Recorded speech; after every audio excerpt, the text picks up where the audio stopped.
Welcome back नाज़रीन। News Studios में आपको खुशामदीद कहते हैं। बुलेटिन का बाकायदा आगाज़ करेंगे। सबसे पहले आपको बताएं, फ़्लाइट ऑपरेशन के हवाले से कोरोना के बढ़ते हुए केसेस एमिरेट्स के बाद इतिहाद एयर और फ्लाई दुबई का भी पाकिस्तान से फ़िज़ाई ऑपरेशन बंद करने का ऐलान किया गया है। इतिहाद एयर का भी पाकिस्तान से फ़िज़ाई ऑपरेशन मुअत्तल करने का ऐलान किया गया है, जबकि फ्लाई दुबई का 25 जून से दुबई की परवाजें गैर मुअय्यना मुद्दत के लिए बंद करने का ऐलान कर दिया गया है। लाहौर समेत पाकिस्तान भर से अबू धाबी जाने वाली परवाजें मुअत्तल रहेंगी। फ्लाइट शेड्यूल की मुअत्तली गैर मुअय्यना मुद्दत के लिए है। दुबई से लाहौर, मुल्तान, इस्लामाबाद, कराची की पहले से शेड्यूल परवाजें भी आज सफर मुकम्मल करेंगी। इसी हवाले से तफसीलात जानेंगे सईद अहमद सईद से। जी सईद, बताइएगा। में इजाफे के साथ ही एमिरेट्स एयरलाइन के बाद इतिहाद एयर और फ्लाई दुबई की तरफ से भी पाकिस्तान के लिए फ्लाइट ऑपरेशन बंद करने का फैसला है वो किया गया है और इसका सर्कुलेशन है वो जारी किया गया है, जिसके मुताबिक फ्लाई दुबई है वो 25 जून से पाकिस्तान के लिए जो परवाजें हैं वो मुअत्तल रखेगी और सिर्फ वो परवाजें जो दुबई से लाहौर, कराची, इस्लामाबाद और मुल्तान के लिए शेड्यूल थी आज वही परवाजें हैं वो ऑपरेट की जाएंगी। उसके साथ ही इतिहाद एयर की तरफ से भी 25 जून से ही अपनी परवाजें हैं वो गैर मुअय्यना मुद्दत के लिए बंद करने के ऐलान है वो किया गया है। और ज़राए का ये कहना है कि पाकिस्तान में कोरोना केसेस में इजाफे के साथ ही गुज़श्ता हफ्ते लाहौर और इस्लामाबाद से जो है वो 25 से ज़ायद मुसाफिर थे वो दुबई पहुंचे जो कि कोरोना केसेस में मुब्तला थे, जिसके पेश नज़र ये फैसला किया गया है कि पाकिस्तान से जाने वाली दुबई और अबू धाबी तमाम परवाजें हैं वो गैर मुअय्यना मुद्दत के लिए बंद की जाएंगी, जबकि दुबई और अबू धाबी से पाकिस्तान के लिए जो फ्लाइट ऑपरेशन है वो शेड्यूल के मुताबिक जारी रहेगा और जो कार्गो फ्लाइट्स हैं वो भी दो तरफा जारी रहेंगी। और ज़राए का ये कहना है कि 3 जुलाई के बाद फैसला किया जाएगा कि आया कि फ्लाई दुबई, एमिरेट्स और इतिहाद एयरलाइन वो पाकिस्तान से लाहौर, इस्लामाबाद, कराची, मुल्तान से अबू धाबी और दुबई के लिए फ़्लाइट ऑपरेशन बहाल करेंगी तो कब करेंगी। लिहाजा फ़िलहाल 3 जुलाई तक के लिए जो फ़्लाइट ऑपरेशन है अबू धाबी और दुबई से पाकिस्तान के लिए वो बंद कर दिया गया है। ठीक है सईद अहमद सईद, आप हमें बता रहे थे, आपका बहुत शुक्रिया। कोरोना के बढ़ते हुए केसेस एमिरेट्स के बाद इतिहाद एयर और दुबई का भी पाकिस्तान से फ़िज़ाई ऑपरेशन बंद करने का ऐलान। इतिहाद एयर का भी पाकिस्तान से फ़िज़ाई ऑपरेशन मुअत्तल करने का ऐलान कर दिया गया है। कोरोना के बढ़ते हुए केसेस है जिसके पेश नज़र एमिरेट्स के बाद इतिहाद एयर और फ्लाई दुबई का भी पाकिस्तान से फ़िज़ाई ऑपरेशन बंद करने का ऐलान।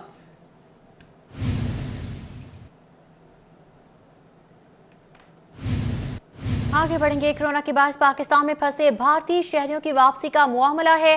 भारतीय शहरियों की वापसी के लिए वाघा बॉर्डर को खोल दिया गया है। भारत से विजिट वीजा पर पाकिस्तान आए भारतीय शहरियों की वापसी शुरू हो गई है। भारतीय शहरियों की वापसी के लिए बॉर्डर 3 रोज तक मुख्तलिफ औकात में खोला जाएगा। मजमूई तौर पर 705 भारतीय शहरी वापस भारत जाएंगे। भारतीय शहरी तिब्बी मकासद, सयाहत और अजीज व क़ारिब से मिलने पाकिस्तान आए थे। पाकिस्तानी हुकूमत ने भारतीय हुकूमत की दरख्वास्त पर वापसी का सिलसिला शुरू किया। आपको इस तमाम तर सूरत हाल के हवाले से अपडेट कर रहे हैं। कोरोना के बाद पाकिस्तान में फंसे भारतीय शहरियों की वापसी का ये मामला है।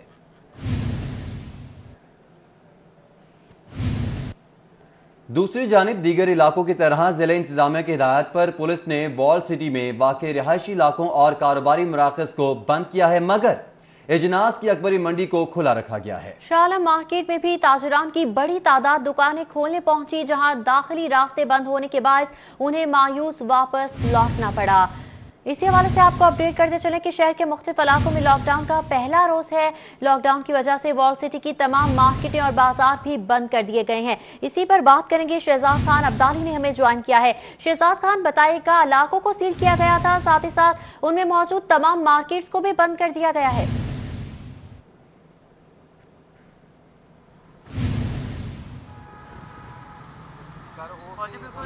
वॉल सिटी के इलाके में मौजूद हैं। अकबरी मंडी बिल्कुल इस वक्त मेरे अकब में वाक़ है। इस वक्त वॉल सिटी में ये सूरत हाल है कि शहर के जो तमाम दरवाजे हैं सिवाय अकबरी मंडी के तमाम बंद कर दिए गए हैं और इन इलाकों में वाक़ जो मार्केटें, बाज़ार, इसके अलावा प्लाजे और दीगर कारोबारी मराकज़ हैं वो भी मुकम्मल तौर पर बंद कर दिए गए हैं। ताजर बरादरी की अक्सरियत ने सुबह उठते ही मार्केटों, बाज़ारों और कारोबारी मराकज़ का रुख किया और बिलखुसूस शाह आलम मार्केट में ताजर बरादरी की बहुत बड़ी तादाद जब पहुंची तो शाह आलम मार्केट के दाखिली रास्तों को पुलिस की जानब से बैरियर लगाकर बंद किया गया, जहां पर ताजरों की पुलिस के साथ बहस तकरार भी होती रही। और इस हवाले से ताजर बरादरी ने गम और गुस्से का इज़हार किया कि DC लाहौर की जानब से कल जो है वो मार्केटों, बाज़ारों और कारोबारी मराकज़ का स्टेटस जो है वो बर वक्त वाजे नहीं किया गया, जिसके बायस ताजर बरदरी की अक्सरियत जो है वो आज अपने घरों से आई और उन्हें शदीद मुश्किलात का सामना करना पड़ा। इस वक्त हम अकबरी मंडी के सामने मौजूद हैं। अकबरी मंडी की सूरत हाल से आपको आगाह करते चलें। अकबरी मंडी इस वक्त मुकम्मल तौर पर खुली है, लेकिन यहाँ पे भी ताजर बरदरी को मुश्किलात का सामना है, क्योंकि क्रॉन अड्डा से लेके जो दिल्ली गेट की तरफ सड़क जाती है इसको एक जानब से बंद कर दिया गया है और एक सड़क का सिर्फ एक हिस्सा ट्रैफिक के लिए खुला रखा गया है। उस सड़क पर टू वे ट्रैफिक है और ट्रैफिक का बेपनाह हजूम है, जिसके बायस शहरी भी मुश्किलात का सामना कर रहे हैं। और इसके अलावा जो शहर की ताजर बरदरी है अकबरी मंडी की, उनका इस हवाले से ये कहना है कि जो बिल्कुल मंडी के सामने से सड़क गुजर रही है, इसको बंद करने से उनकी मुश्किलात भी बढ़ गई हैं।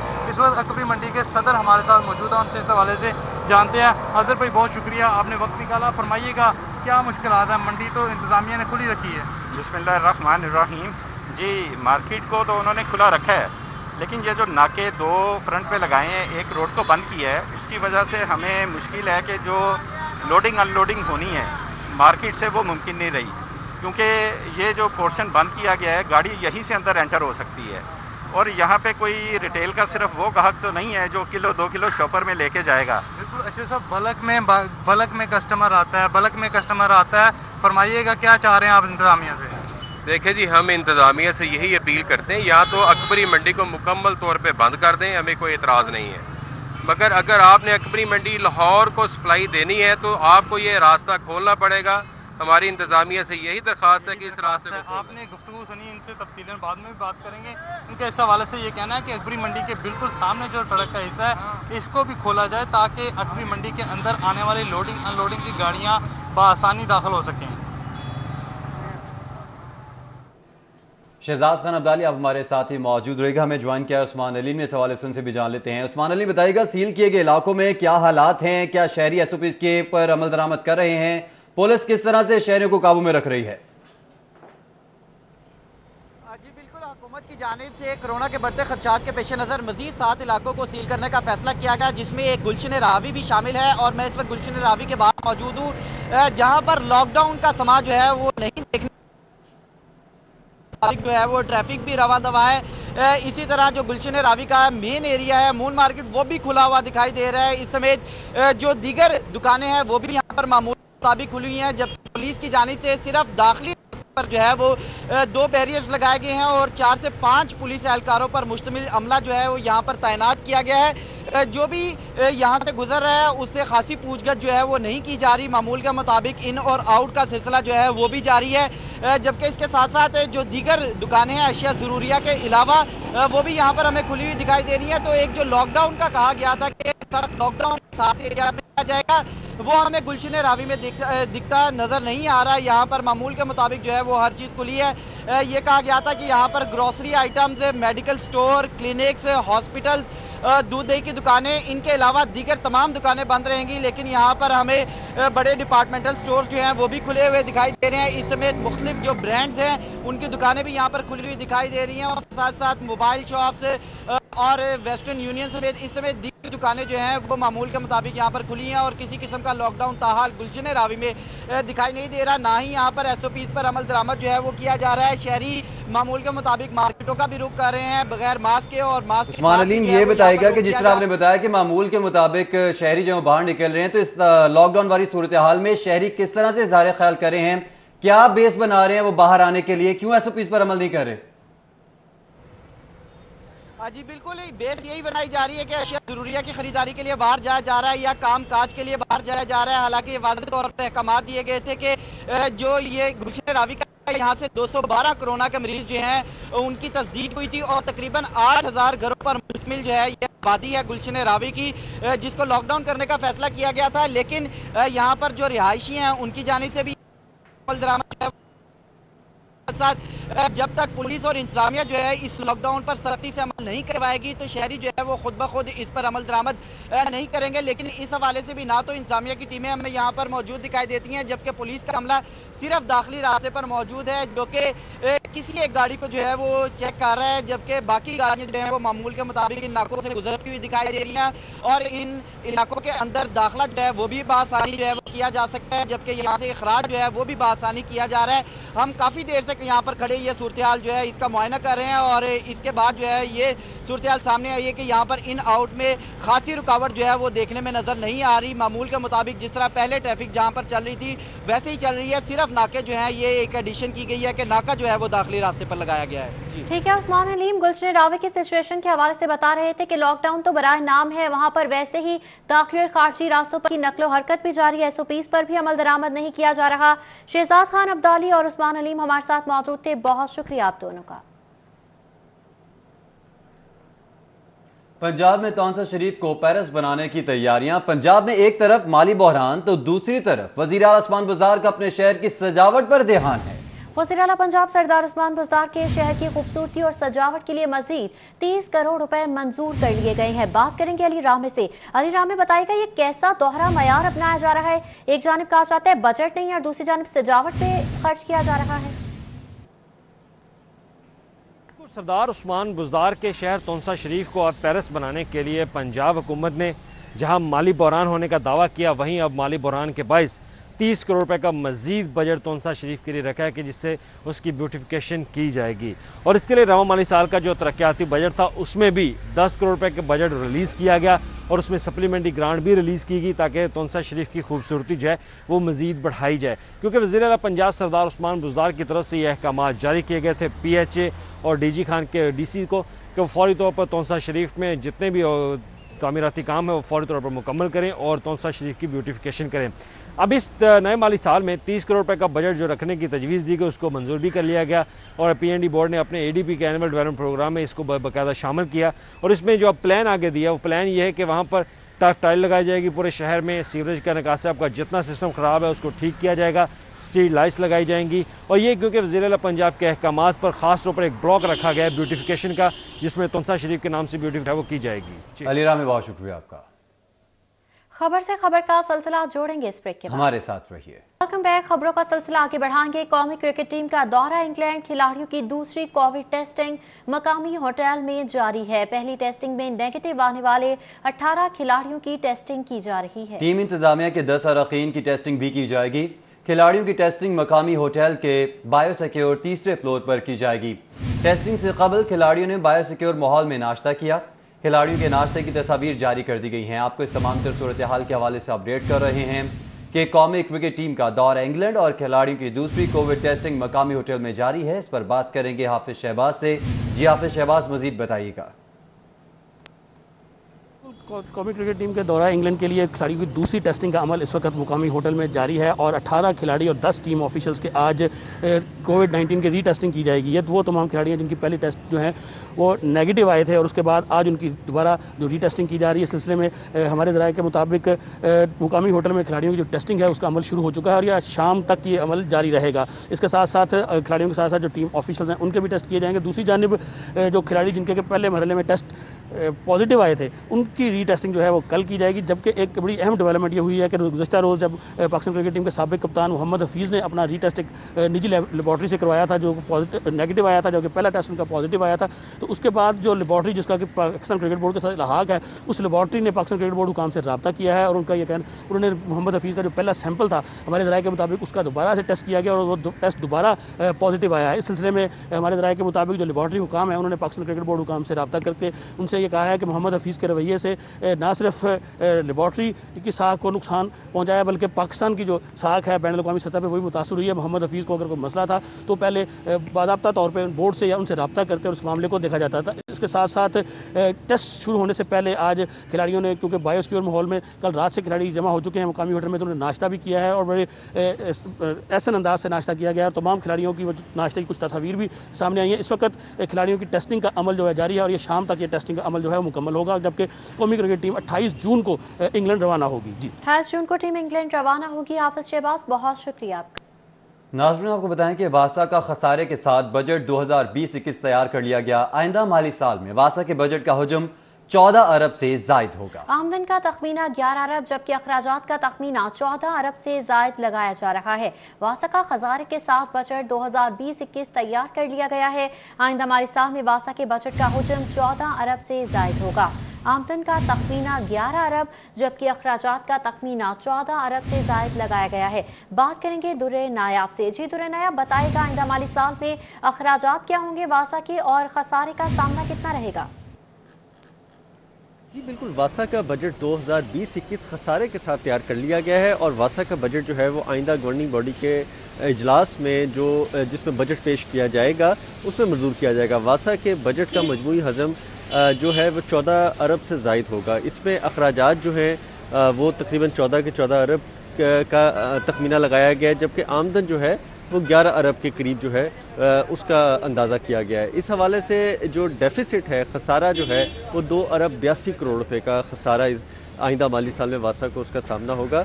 अखराजात की बात में सबसे ज़्यादा जो बजट में खसारा है, जो बजट में अखराजात किए जाएंगे वो तनख्वाहों की मद में 5 अरब 58 करोड़। इसी तरह जो अखराजात ऑपरेशन मेंटेनेंस के होंगे उसमें भी, और फ्यूल लुब्रिकेंट्स पे पेट्रोल डीजल की मद में जो अखराजात हैं वो भी इसमें रखे गए हैं, उसकी भी तजवीज़ दी गई है। तनख्वाहों के साथ साथ बिजली और बिलों की जो अदायगी है वो वासा को बहुत बड़ा एक अखराजात उसके भी सामना होगा, जिसमें 5 अरब 58 करोड़ ही उसकी मद में भी रखे गए हैं। इसी तरह वासा को जो यूआई पे टैक्स शेयर मौसूल होगा वो भी रखा गया है 2 अरब के करीब, और वासा को जो ग्रांट मानसून की मिलेगी 2 अरब 62 करोड़ रुपये, उसका भी बजट में हिस्सा रखा गया है। तमाम तर बजट फाइनल कर दिया गया है। एमडी वासा ने इब्तदाई मंजूरी दे दी है और गवर्निंग बॉडी में भेजने के लिए हत्मी मंजूरी के अहकाम भी जारी कर दिए गए। जी दुर्रे, आप हमें आगाह कर रहे थे, आपका बहुत शुक्रिया। लाहौर में आलूदा पानी को साफ करने का अहम मंसूबा सुर्ख फीते की नजर होने का खदशा है।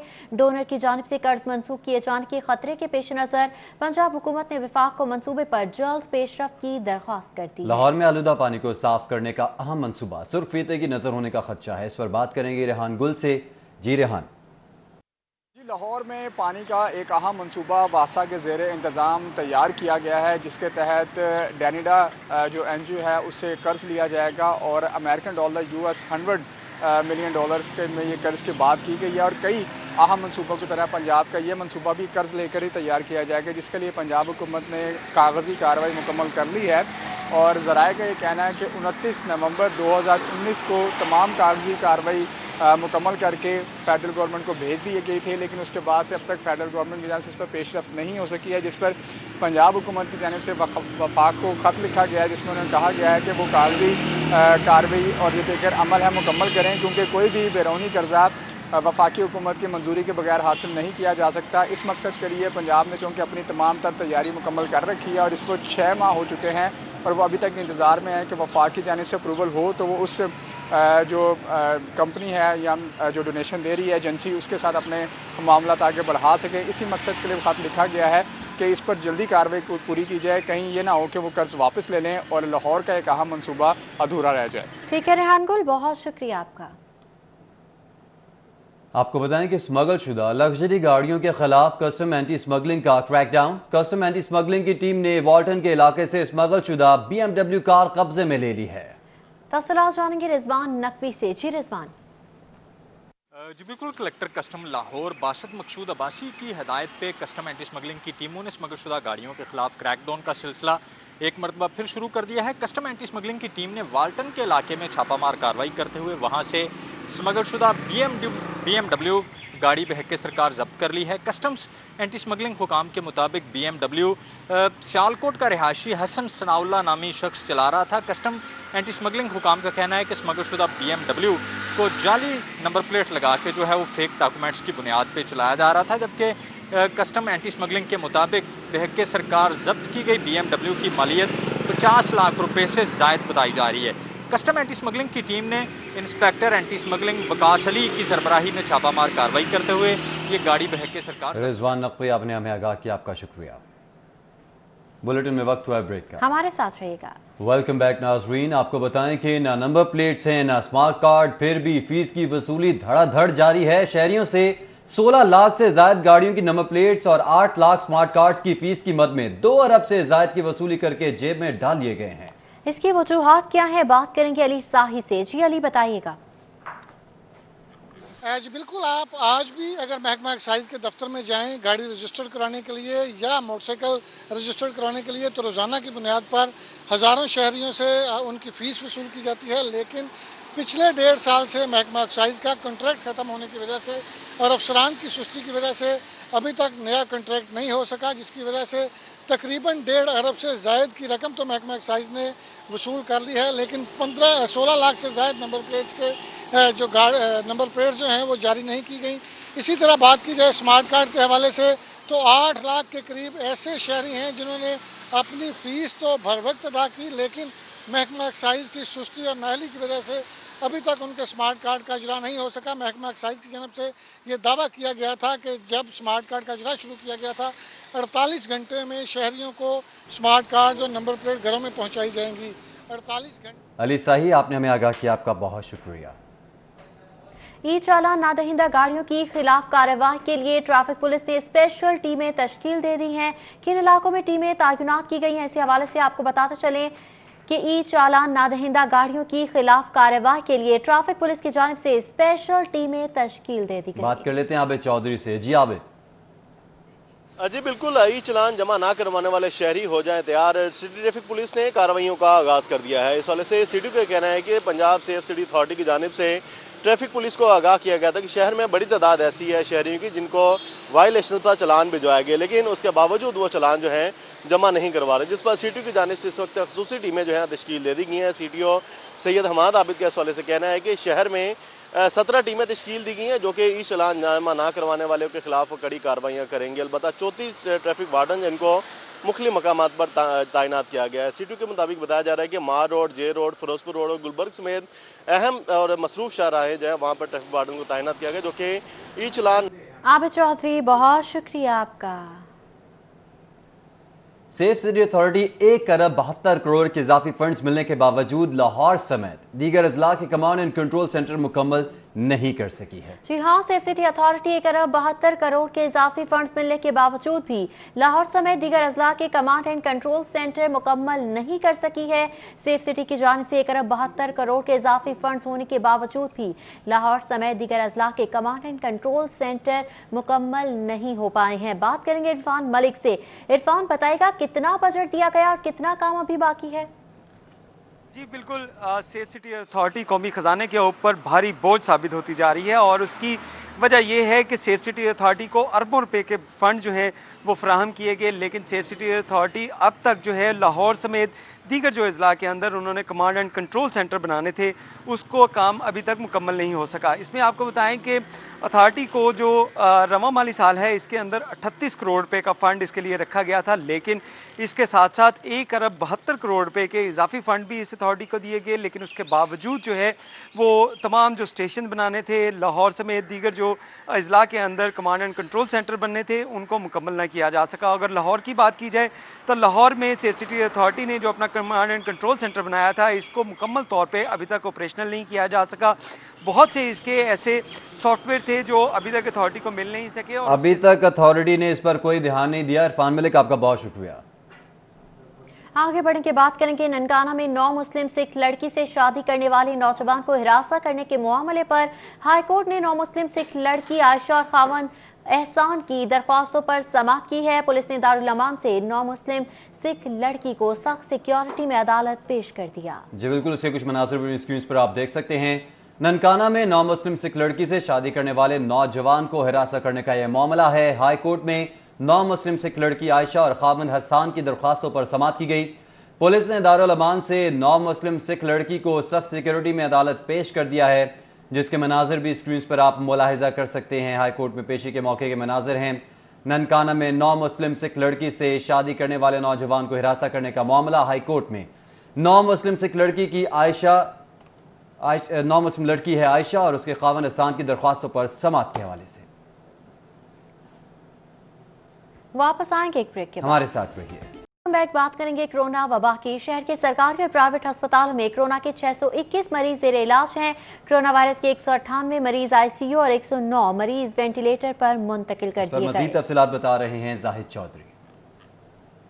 शहर में कोरोना वायरस के जो केसेस हैं उनमें लगातार इजाफा जो है वो दिखाई दे रहा है और रोज़ाना की बुनियाद पर नए केसेस जो हैं वो रिपोर्ट हो रहे हैं। सरकारी और प्राइवेट अस्पतालों में इस वक्त भी 621 मरीज़ जो हैं वो कोरोना आइसोलेशन वार्ड्स में ज़ेर इलाज हैं, जबकि 198 मरीज़ जो हैं उनको इंतहाई निगहदाश्त वार्ड में रखा गया है क्योंकि उनकी जो है वो सीवियर कंडीशन की वजह से उनको ICU कवर की जो है वो ज़रूरत है।